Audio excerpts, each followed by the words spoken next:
previous lecture, I have been talking about exclamatory sentences. Exclamatory sentences start from these words what, how. Exclamatory sentences direct સ્પીચમાં આપેલ હોય મિત્રો તો તમારે indirect કરતી વખતે સેઇડ ટુને બદલે એક્સક્લેમ્ડ ટુ મૂકવાનું. રિપોર્ટેડ સ્પીચનું વાક્ય જે હશે એ સાદું બનાવવાનું થશે અને એની નેક્સ્ટમાં તમારે ટેન્સ અને પ્રનાઉન્સમાં ફેરફાર કરવાનું. હવે રિપોર્ટેડ સ્પીચના વાક્યના ભાવ પ્રમાણે તમારે exclaimed with delight, exclaimed with sorrow, exclaimed with disgust, exclaimed with joy, joyfully, angrily, in fear, with wonder, with surprise, with appreciation જેવા ફ્રેઝીસ વપરાય. આની પણ વાત કરેલ હતી. હવે વાક્યની અંદર ઓ હોરા શબ્દો આપેલા હશે. કયા વાક્યમાં? એક્સક્લેમેટરી સેન્ટેન્સમાં ઓ હોરા, અલાસ, વોટ અને હાઉ એવા શબ્દો તમારે રિમૂવ કરવાના અને એની જગ્યાએ તમારે નજીકતા બતાવતા શબ્દો જેવા કે વેરી, રિયલી, ઇન્ડીડ મૂકવાના. Then after we put that conjunction to connect sentences.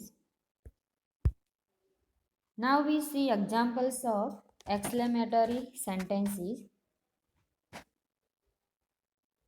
Direct speech માં જોઈએ. She said, what a beautiful flower it is. હવે આનું ઇનડાયરેક્ટ સ્પીચ કરવું હોય તો આ રીતે થશે. સી હવે અહીંયા રિપોર્ટેડ સ્પીચમાં તમે ભાવ જુઓ. What a beautiful flower it is. અહીંયા ફ્લાવરના વખાણ કરવામાં આવેલ છે તો તમારી સેડ ટુની જગ્યાએ આપણે શું મૂકીશું? Exclaimed with praise. એની નેક્સ્ટમાં તમારે સંયોજક તરીકે ધેટ મૂકવાનું. That it was a very beautiful flower. Reported સ્પીચમાં જુઓ મિત્રો કયો ટેન્સ મુકાયો? Simple present tense. તો તમારે એ તો ધ્યાનમાં રાખવાનું જ. અગાઉ આપણે જે અફર્મેટિવ સેન્ટેન્સમાં ફેરફાર કરતા હતા ટેન્સીસમાં, પ્રનાઉન્સમાં, એ જ ફેરફાર તમારે અહીંયા કરવાનો. એટલે કે અહીંયા સિમ્પલ પ્રેઝન્ટ ટેન્સમાં વાક્ય આપેલું what a beautiful flower it is, તો આનું તમારે વિધાન વાક્ય બનાવવાનું અને એ ટેન્સનું રૂપાંતર તમારે સિમ્પલ પ્રેઝન્ટ હોય તો એનું રૂપાંતર સિમ્પલ પાસ્ટમાં કરવાનું.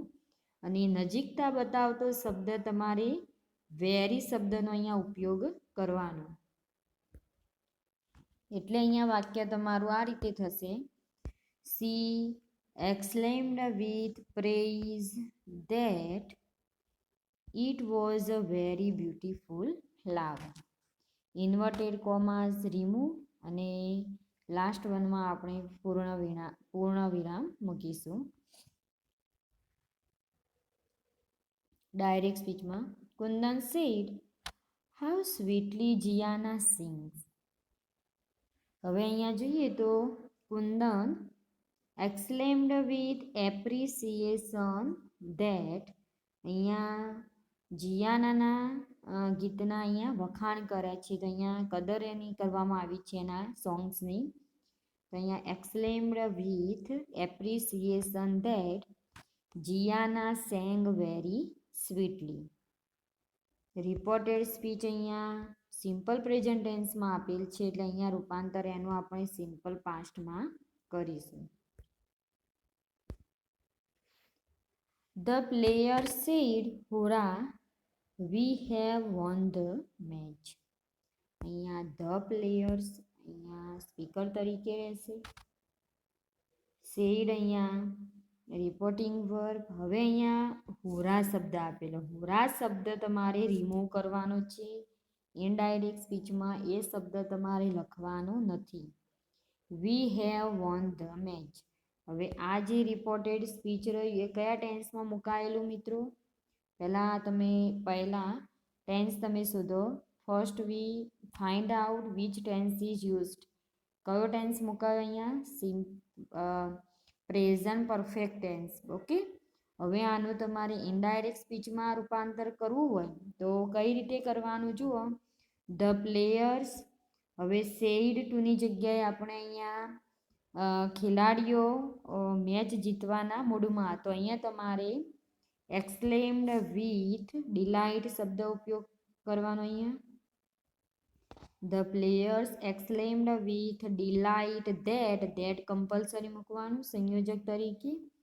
હવે અહીંયા રિપોર્ટેડ સ્પીચ પ્રેઝન્ટ પરફેક્ટ ટેન્સમાં આપેલ છે, તો અહીંયા એનું રૂપાંતર આપણે પાસ્ટ પરફેક્ટ ટેન્સમાં કરીશું. એટલે અહીંયા હેવની જગ્યાએ તમારે હેડ મૂકવાનું. અહીંયા ઓલરેડી મુખ્ય ક્રિયાપદનું ભૂતકૃદંત આપેલ છે, એટલે અહીંયા તમારે એઝ ઇટ ઇઝ એમને એમ જ રાખવાનું. એટલે તમારું વાક્ય આ રીતે બનશે. The players exclaimed with delight that they had won the match. હવે અહીંયા વી મુકાયેલ, તો વી કોના માટે મુકાયેલ છે? અહીંયા પ્લેયર્સ માટે. પ્લેયર્સ બહુવચનમાં થયા એટલે અહીંયા પ્લેયર્સનો અહીંયા ધે મુકાશે.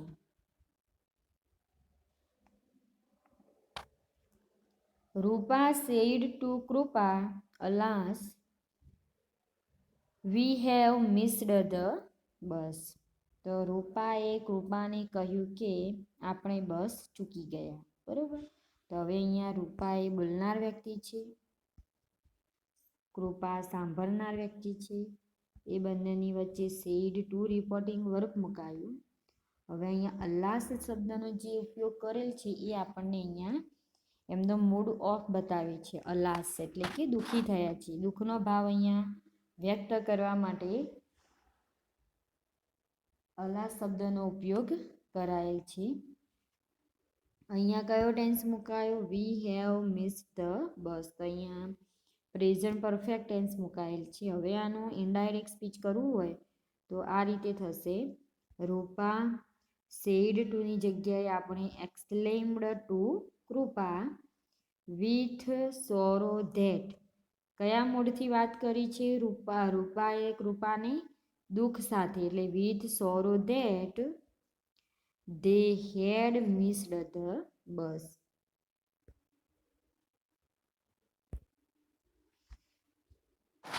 She said, alas, the poor man died.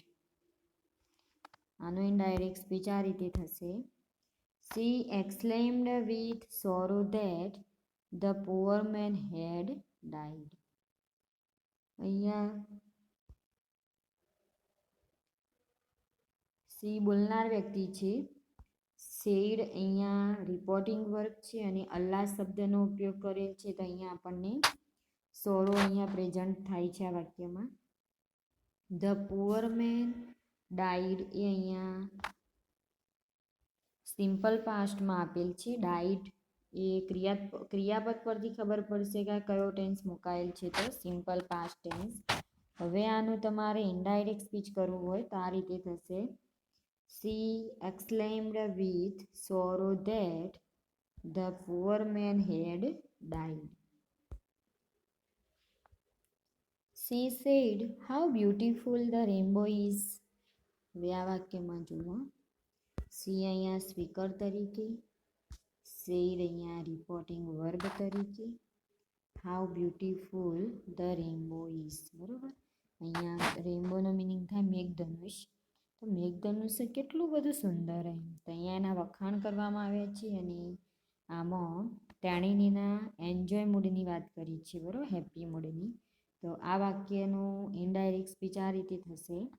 She exclaimed with joy that the rainbow was very beautiful. અહીંયા આપણે જોઈએ તો સિમ્પલ પ્રેઝન્ટ મુકાયો એટલે આપણે અહીંયા એનું રૂપાંતર સિમ્પલ પાસ્ટમાં કરીશું. વાક્ય તમારું સાદું બનશે. અને વેરી શબ્દનો યુઝ કેમ કરવાનો? તમારે નજીકતા બતાવતો શબ્દ વેરી, રિયલી, ઇન્ડીડ જેવા શબ્દોનો ઉપયોગ ઇનડાયરેક્ટ સ્પીચમાં કરવાનો. હવે મિત્રો પરવાનગી માંગતા વાક્યો હોય તો તમારે ડાયરેક્ટમાંથી ઇનડાયરેક્ટ સ્પીચમાં રૂપાંતર કરવા માટેના અહીંયા નિયમો આપેલા છે. તો તમારે જુઓ, સેઇડ ટુને બદલે રિક્વેસ્ટેડ, આસ્કડ કે ટોલ્ડ મૂકવાનું. પરવાનગી એટલે દરખાસ્ત. દરખાસ્ત કયા શબ્દથી સૂચવાય? લેટ દ્વારા. ઓકે, લેટ દ્વારા આપણે દરખાસ્ત બતાવતા હોઈએ છીએ. હવે તમારે ટુ ઇન્ફિનિટિવનો યુઝ કરવાનો, ટુથી વાક્ય જોડવાનું. નકાર વાક્ય હોય તમારે તો નોટ મૂકવાનું અને એની નેક્સ્ટમાં તમારે ટુ મૂકવાનું.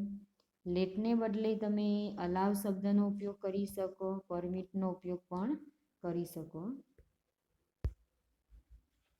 Four example, the boys said to the teacher, let us play for half an hour. હવે આ વાક્યનું ઇનડાયરેક્ટ કરવું હોય તો આ રીતે થશે.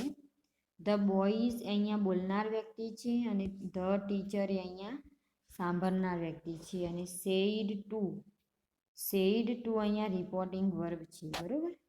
હવે આનું રૂપાંતર ઇનડાયરેક્ટમાં કરવું હોય તો ધ બોયઝ, હવે સેડ ટુની જગ્યાએ અહીંયા રિક્વેસ્ટેડ મૂકીશું. કેમ? કારણ કે અહીંયા આ વાક્યમાં જુઓ, let's play for half an hour, અહીંયા વિનંતી કરવામાં આવી છે કે ચાલો આપણે અડધો કલાક રમીએ.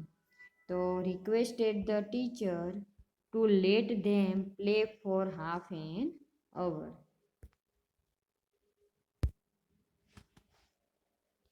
My friend said to my father, let him stay with me for one day more. તો આનો ઇનડાયરેક્ટ સ્પીચ જુઓ, માય ફ્રેન્ડ સેડ ટુની જગ્યાએ અહીંયા આપણે આસ્કડ મૂકીશું. Asked my father to allow me to stay with him for one day more. The principal said to the class teacher, do not let them go early. આનો indirect speech જોઈએ. The principal બોલનાર છે, said to reporting verb છે, the class teacher અહીંયા સાંભળનાર છે. તો અહીંયા તમારે the principal instructed the class teacher not to let them go early. હવે દરખાસ્ત સૂચવતા વાક્યો જોઈએ. મેં અગાઉ તમને વાત કરી હતી કે લેટ શબ્દ દ્વારા દરખાસ્ત બતાવાય. અહીંયા જુઓ, દરખાસ્ત માટે કયો શબ્દ મુકાય? લેટ મૂકીશું. હવે ઇનડાયરેક્ટ સ્પીચમાં જોઈએ તો તમારે સેડ ટુને બદલે પ્રપોઝડ ટુ મૂકવાનું અને સજેસ્ટેડ ટુ મૂકવાનું. હવે લેટ પછી એક્યુઝિટિવ પ્રનાઉન હોય તો તમારે એનું રૂપાંતર પર્સનલ પ્રનાઉનમાં કરવાનું અને એની સાથે તમારે શુડ મૂકવાનું અને વિધાન વાક્ય રહેશે. અને નિયમ મુજબ તમારે ટેન્સ અને પ્રનાઉન્સમાં ફેરફાર કરવાનો. ફોર એક્ઝામ્પલ જોઈએ. હવે દરખાસ્ત બતાવતા અગાઉ આપણે પરવાનગી માંગતા વાક્યો જોયા. હવે દરખાસ્ત કઈ રીતની હોય અને તમારે ઇનડાયરેક્ટ સ્પીચ કરવું હોય તો તમારે આ રીતે કરવાનું. જુઓ, my friend said let us not have only tea. મારા મિત્રોએ કહ્યું કે એકલી ચા એમ કે ના અમારે નહીં જોઈએ, બરાબર.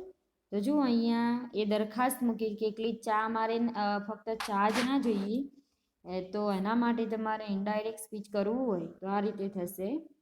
માય ફ્રેન્ડ્સ, અહીંયા સેડની જગ્યાએ અહીંયા સજેસ્ટેડ મૂકીશું. My friend suggested that they should not have only tea.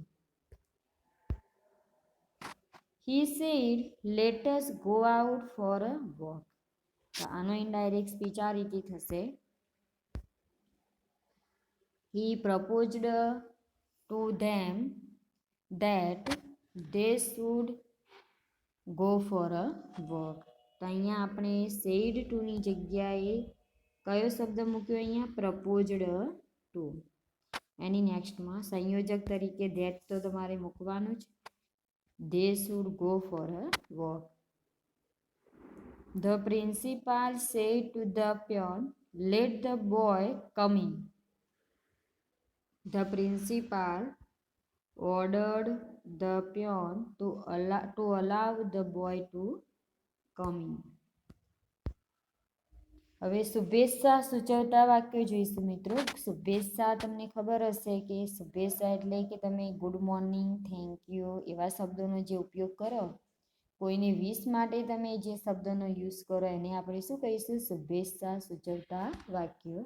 હવે વાક્ય રિપોર્ટેડ સ્પીચમાં તમારે ગુડ મોર્નિંગ, થેન્ક યુ એવા બધા શબ્દો આપેલ હોય તો તમારે ઇનડાયરેક્ટ સ્પીચમાં શું કરવાનું? સેડ ટુને બદલે તમારે વિશ્ડ, પ્રેડ જેવા શબ્દો મૂકવાના. થેન્ક યુ હોય તો તમારે સેડ ટુની જગ્યાએ થેન્કડ મૂકવાનું.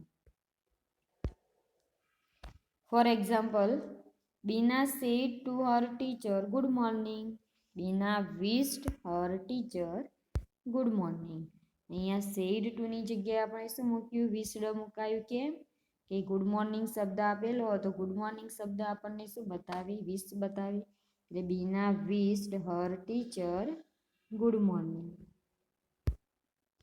મોના said to me thank you for your kind help.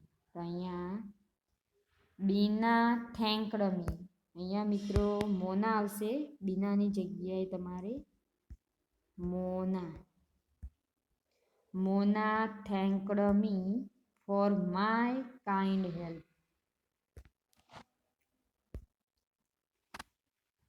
Now I give you an exercise. Change the following into indirect speech. First one, the sage said, "He helps those who help themselves."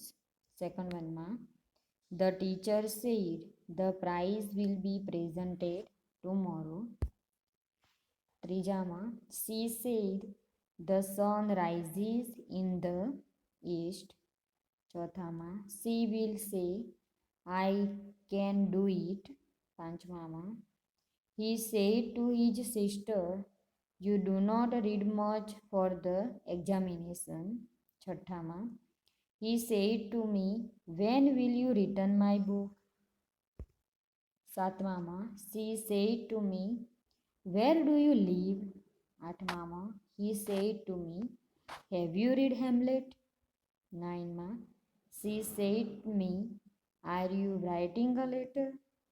10માં, he said to me, "The weather is stormy and the way is long." 11માં, "My father said to me, work steadily." 12માં, he said to us, "Let us stop here." 13માં, he said to his servant, "Do as I tell you." 14માં, the doctor said to the patient, "Take this medicine regularly." 15માં, he said to the students, "Do not write anything on the blackboard."